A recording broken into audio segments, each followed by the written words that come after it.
Welcome back, brothers and sisters. I am Braden. This is Langley Outdoors Academy, the place where we not only talk about what's going on in the gun world, but also how we're going to fix it together. And for this episode, we are going to talk about the equal and opposite reaction of ATF overreach with their pistol brace rule and spawning a new SAPA movement in the state of Ohio. This is something that you are going to want to see, and send this one out, because for every reaction, there's an equal and opposite reaction, and we are opposite reacting right now. Everything will be linked in the description box below, and I cannot wait to hear what you guys think about this one.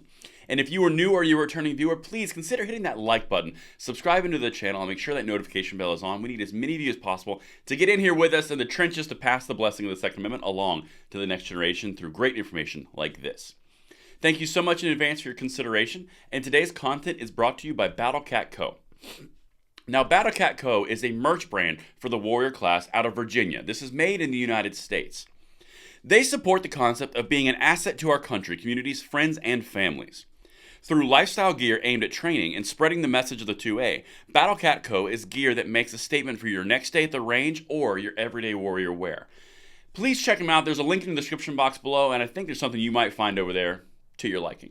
Thank you so much to BattleCat Co. And now let's get it. Let's make this happen. I've got to show you how this is affecting us. This is amazing stuff.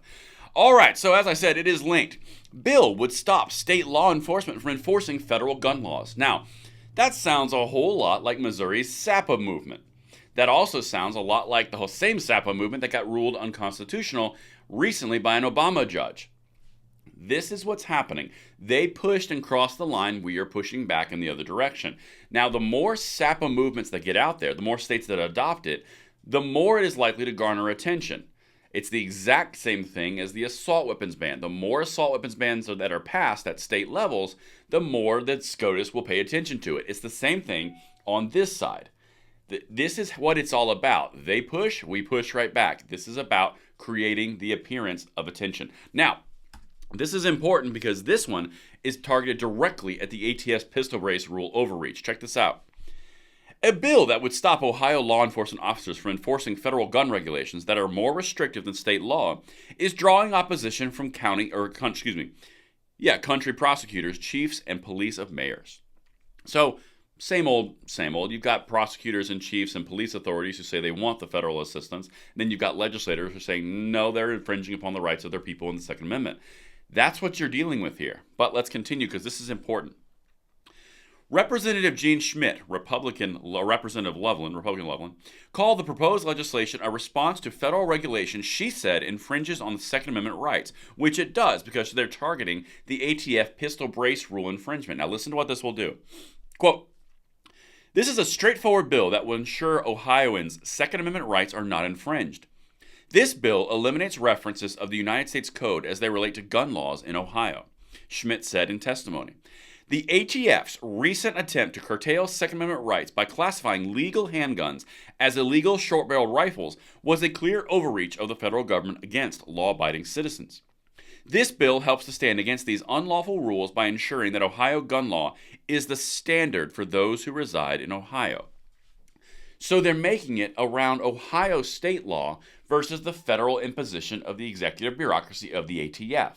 That's incredibly important because as we go down this road and more states join, you've got states' rights versus federal rights. You've got a lot bigger issues that are being spawned from the Second Amendment fight that we are hitting on.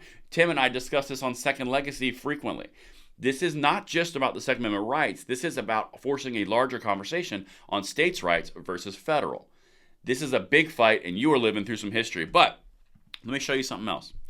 House Bill 51 would stop law enforcement officers, including prosecutors, from enforcing or attempting to enforce any federal acts, laws, executive orders, administrative orders, rules, regulations, statutes, or ordinances infringing on the right to bear arms. That pretty much covers all of it. That covers everything in the executive branch, which is where the Biden administration has spent all their time because they cannot get what they want done legislatively. They've got the power of a phone and a pen, as coined by Obama. That's what they're doing. They're using the executive bureaucracy of the ATF to curtail the gun rights that they can't pass that because they're unconstitutional through the legislature and the federal level. That's what's happening. This pretty much takes that out. Check this out. Last thing. This is just a little bit of a towards the revolving door. It also stops local communities from hiring a person who is or was an official, agent, employee, or deputy of the U.S. government, or who is acting under federal law to try and force Second Amendment infringements. So basically, that whole game where they do, hey, you were ATF agent, and then you were the FBI agent, and then you were in the banking sector, and then you went back to the FBI, that whole game, the revolving door, yeah, that's going to get rid of that as well.